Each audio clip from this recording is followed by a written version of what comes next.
Thanks for your patience. Thanks to everyone for joining us for our webinar today, Managing Your Cloud Investment. My name is Kristen Marr, and I'm the Senior Manager of Digital Marketing here at DISYS.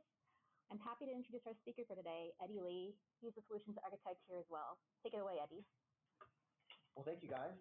Moving on to the next slide. Once I want to say a big thank you to our marketing team for all their elaborate shared services efforts for managing our social media presence, to the logistics of this webinar. So I really appreciate all their efforts and want to thank them for all their hard work. So moving on to my bio. So this is a new slide for me. I sent over my information, which also gave a nice little headshot, but I got an edit back saying that my face was made for radio, and it was probably edited with this actor, which I believe is Henry Golding, from the blockbuster summer hit Crazy Rich Asians. A little bit about myself. I am a solutions architect for DISYS Global Services. We're a managed services provider in IT infrastructure, application development, and automation.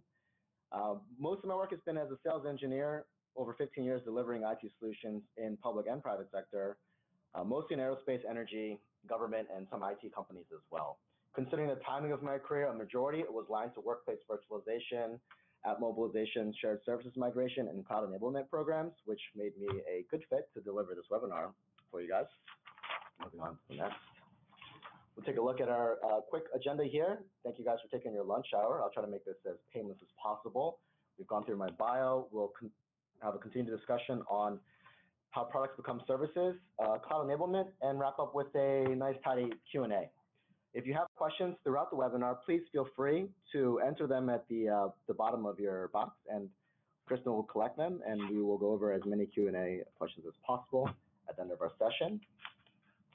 And I think now we're about to administer a survey through the webinar. Please hold. There we go. Okay, so outside of work, how many cloud-based services do you personally subscribe to? We'll give a few moments for you guys to respond, and we can take a look at the responses real time. Okay. Give you guys a couple more minutes to respond. Yeah. Thank you for your participation as we see the numbers are moving. Looking pretty even so far.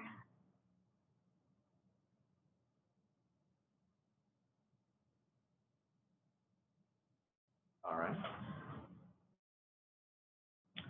All right, so the poll results. 30% of you are saying that you have 0 to 2, 30% are saying 3 to 5, 30% are saying 6 to 10, and 10% saying the Gmail account. Wonderful. I love the diversity of responses that were provided. Thank you, Kristen, for administering that survey.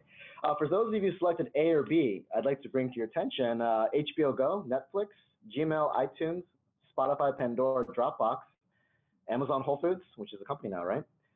If I spoke of those, would that change any of your answers? And for those of you who selected D, the answer is yes, Gmail does count because you're likely not hosting an email server at home.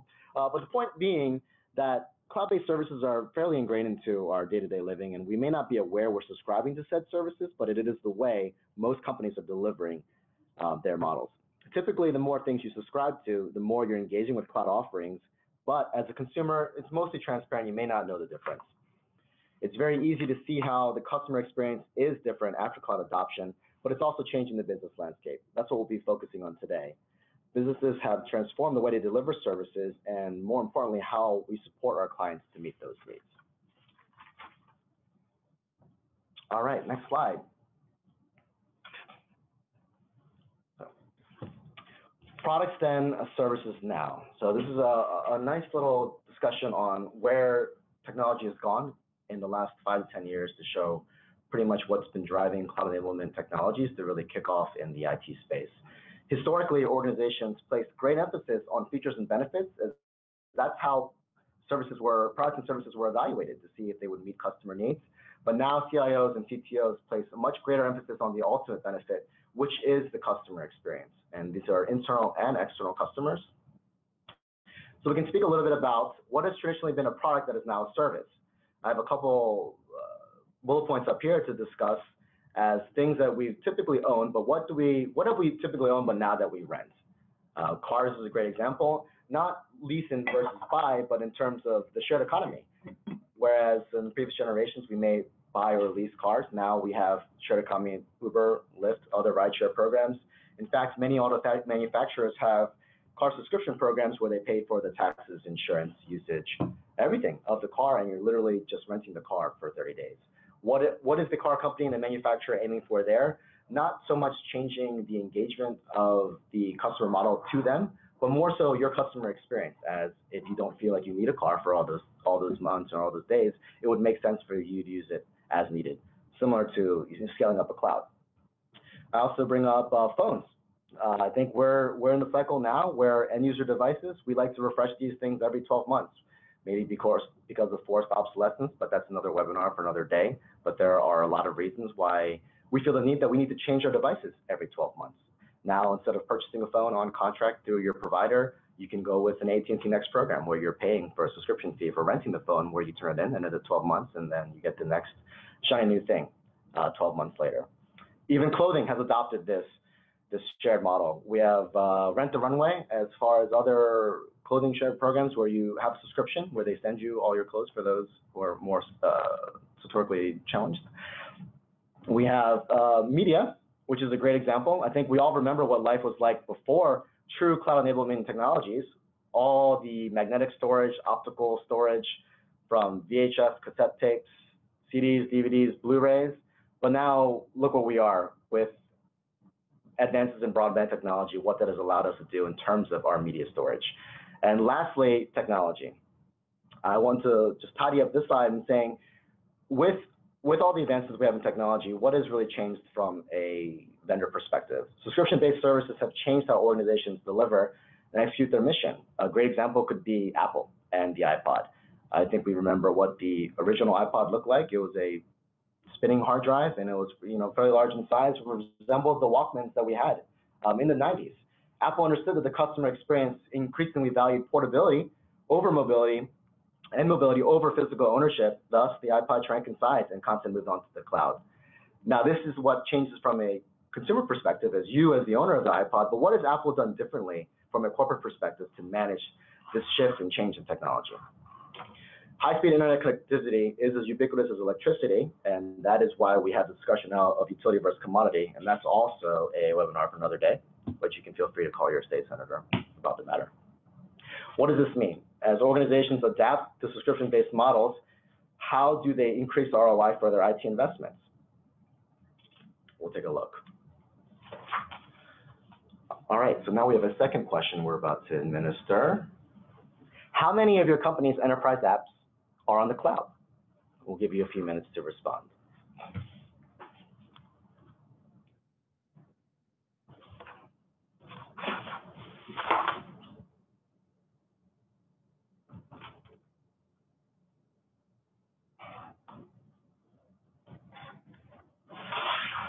Give you guys another minute to respond.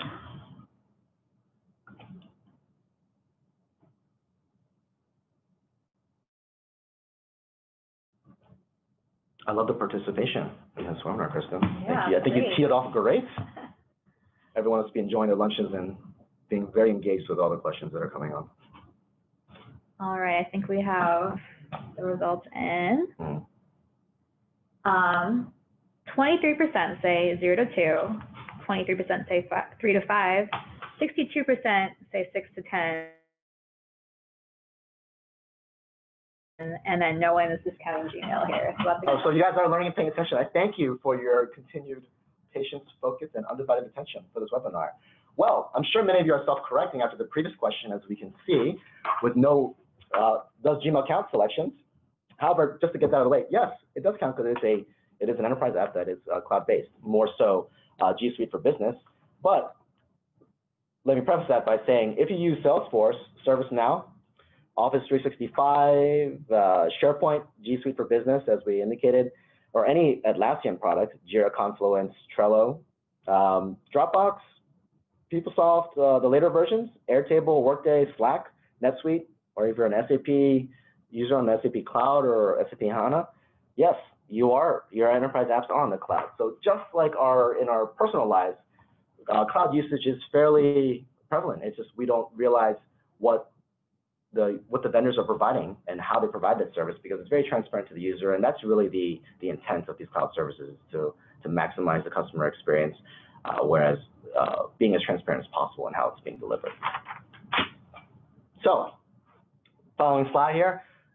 You're in the cloud, now what? This webinar is mainly focused on what do we do in the cloud to maximize our IT investments.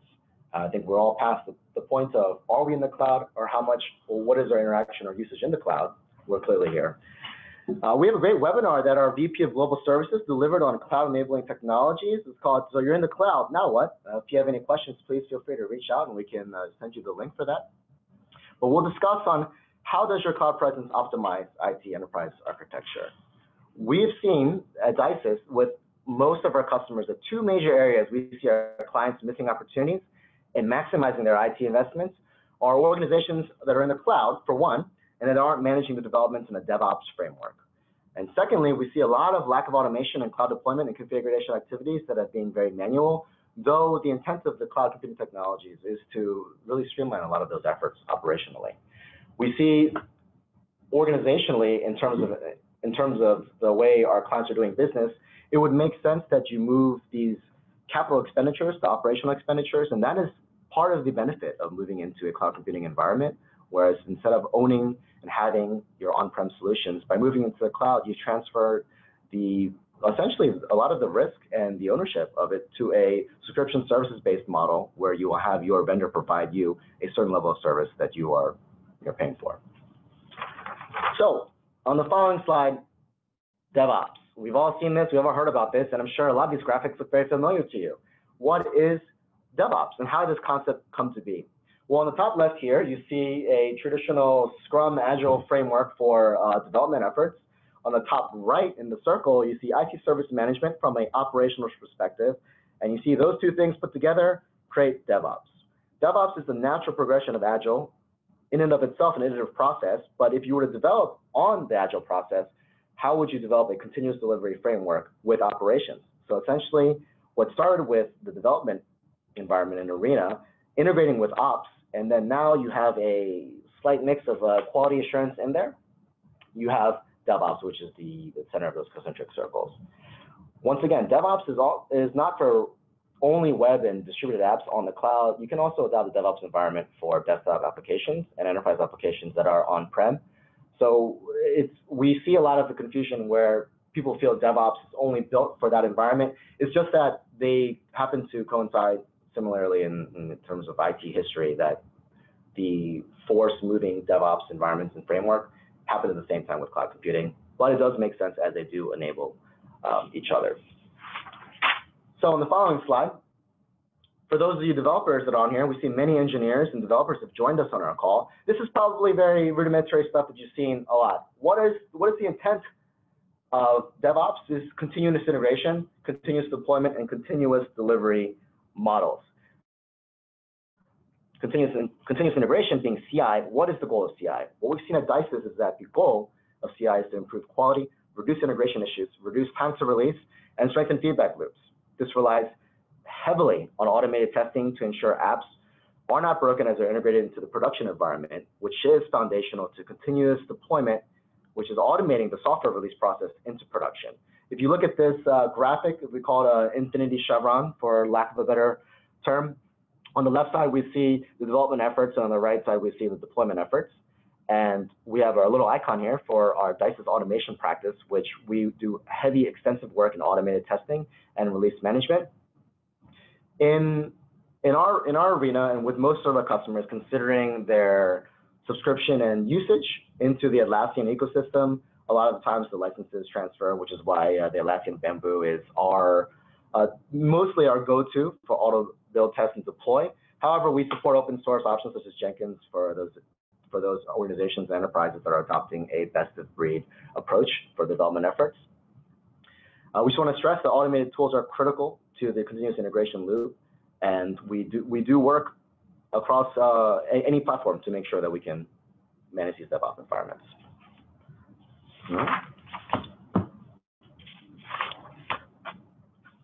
Going back to the next slide.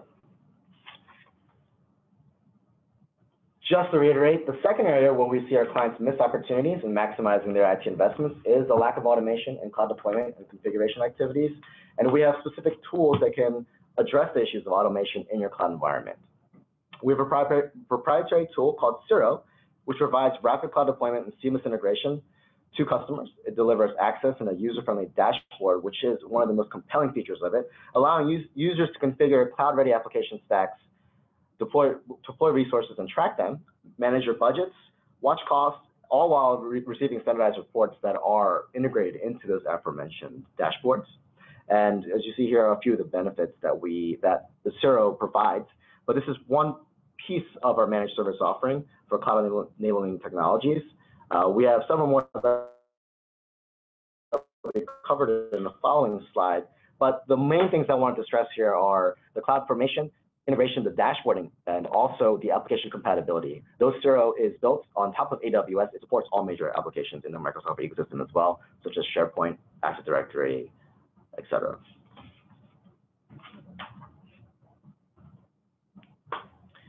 On the following slide, we see our innovation through DISYS Labs. So what is DISYS Labs? Within DISYS Global Services, specifically our cloud enablement, app dev, and automation practices, we support our customers through various tools developed by an R&D lab environment, which is DISYS Labs. Labs accelerates innovation through developing emerging technologies to solve complex business needs. Now, we have many tools that are built from our labs environment. I've highlighted the three that we have discussed today that will actually benefit in terms of cloud enabling technologies and be more relevant to the webinar. We have our Automation Center of Excellence, which is self-explanatory. We have our Zero, which we just discussed, is our rapid cloud enabling tool. And our Test Automation ROI Framework, which is essentially our testing center of excellence. These three tools are fairly heavily integrated with each other, but the most relevant to cloud enablement.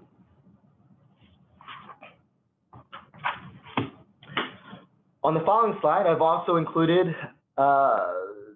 different automation innovators, as there are several ways to infuse efficiency into your cloud application management strategy. I don't want to read through the slide word for word, but if you have any questions, please feel free to read through this to see what automation tools that we have, which are either industry standards. We actually call it Python. Bottleizer is a DISYS proprietary tool.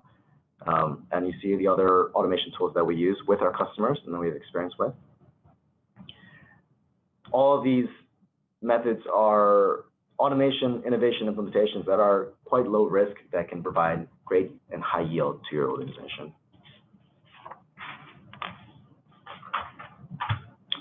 Now, that was a lot to cover in the first 20 minutes, and I wanted to be sure to give back as much of your lunch hour as possible, but I wanted to see if we have any questions, and I can see from Kristen signaling over to me. Yeah, give me 1 second to pull them up. There seem to be some questions coming from the group. There's just a few. Okay. So, Eddie, what is the difference between DevOps and DevSecOps? The next hot ticket item in the development world. If we go back to the Venn diagram, concentric circles slide. Go back to that slide. Yes, it is the integration of IT ops. This one, right? We can go back one more. IT ops development and QA. If you were to also integrate the efforts of the InfoSec engineers, release engineers, and security, that would be building security and hardening your code from a true pure play development perspective. It is essentially just overlaying another circle on top of those three, including the InfoSec engineers.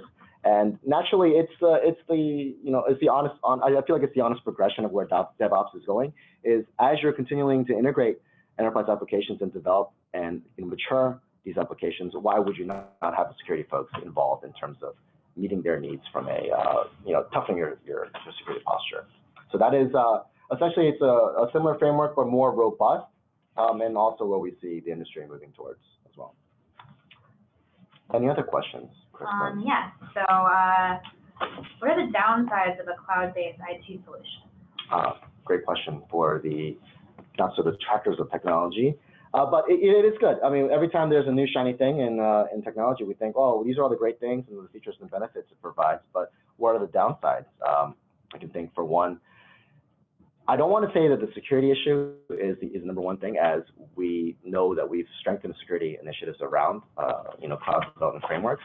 However, if performance is the number one thing, local availability, an on-prem solution will always perform faster considering your hardware is provisioned in a superior manner than what you can have in a cloud offering. But once again, that all comes down to the bandwidth of your high-speed internet connectivity, which could be the only honest detractor. Everyone knows what it's like when you're on a flight and you want to listen to some music, and everything is in the cloud as opposed to on your local device. So whereas you get the operational benefit of ease of life, that you have access to any song that you want while you're driving around, when you don't have internet connectivity, it's a little bit more challenging. But as I mentioned earlier, as internet access becomes fairly more ubiquitous in terms of high-speed availability, this will likely negate itself in the future. Is there anything you recommend keeping on-premises and on-prem solutions?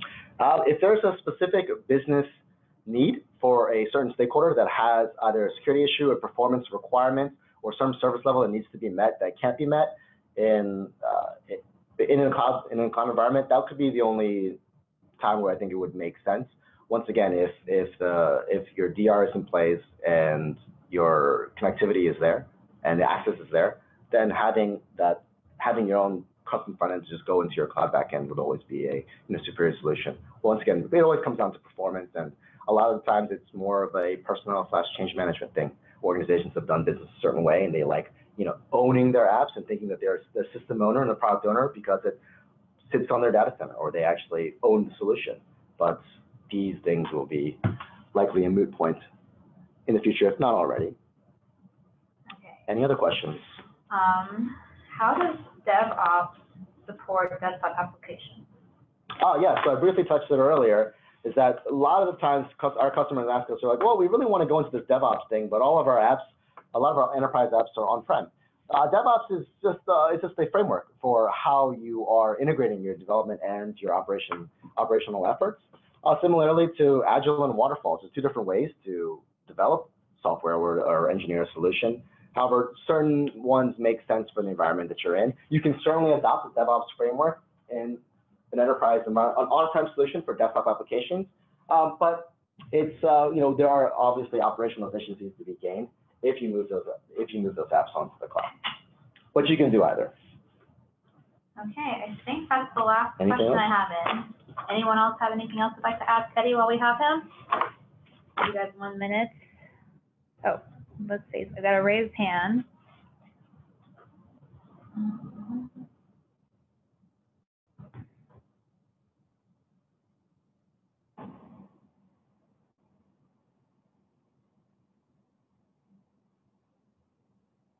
Okay.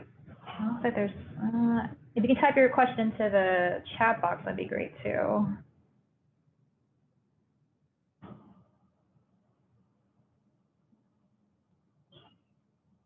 I apologize, Kristen. My laptop is having. Oh, there you go. Can Zero do Azure as well?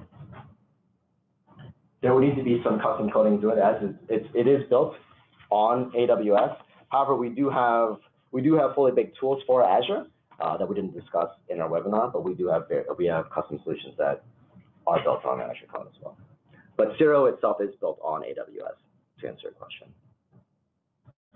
Great. Any last questions, guys?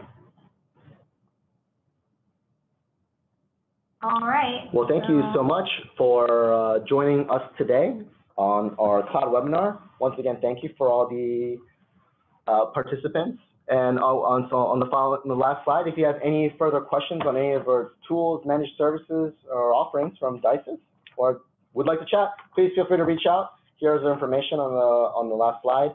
Once again, thank you guys for taking the time to meet with me, and thank you, marketing, for all of your extensive efforts. I really appreciate it. Thank you, everyone, and have a great week. Thanks, guys. And we'll make a copy of this webinar available on our YouTube page later this week. Thanks again. You're good. Have a good one. Bye.